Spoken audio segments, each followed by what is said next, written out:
Hey everyone, Allie here with thebeadchest.com. Today I want to walk you through a tutorial of how to finish a leather project, whether it be a necklace or a bracelet. So what you're going to need for this is some sort of leather. I have here two options, a raw leather piece or a rounded leather piece. You're going to need some sort of clasp, two jump rings, and then these little doodads, which are called leather end caps. So you're going to take your leather of choice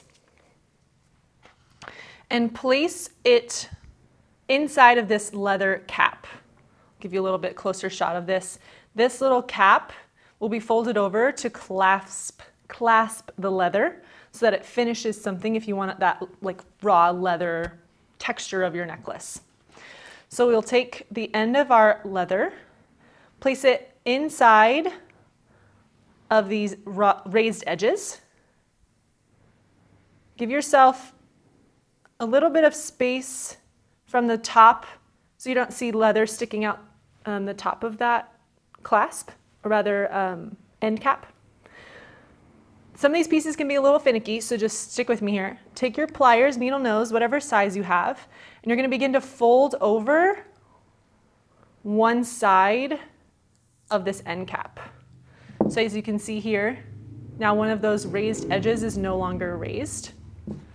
And just pinch that down as much as you can, because the next step will be to bring the other one over the top of that.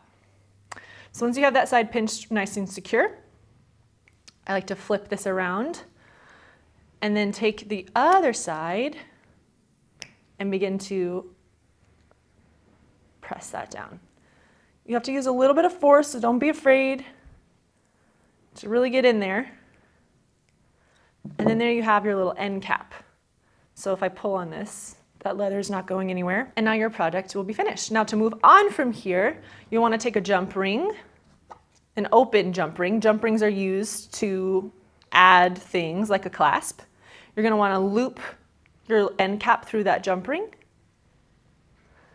And then take your clasp of choice and loop that through as well. And then take your jump ring and close it up. And there you have a finished leather piece. Now, if you have a rounded edge leather cord, you can still do the same thing with these leather end caps. So you'll take your round edge, place it inside of your end cap,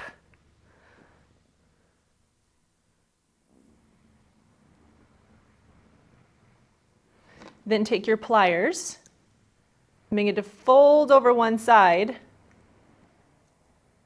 of your end cap on top of your rounded leather. Now this one won't go as flat as the flat edge of the leather did, but that's okay, stick with it. Get as much as you can down on that first one, so you'll see that one edge is folded over. Then begin to cramp down the other side. Sometimes it can be helpful if you have two pairs of pliers, but I usually only ever have one. And there you have an end cap on the round leather. Not going anywhere. And then you do the same thing with the jump ring and the clasp. Make sure you check out thebeadchest.com for any and all fixings you may need for your jewelry projects. And check out the rest of our tutorials to find out more. See you later. Bye.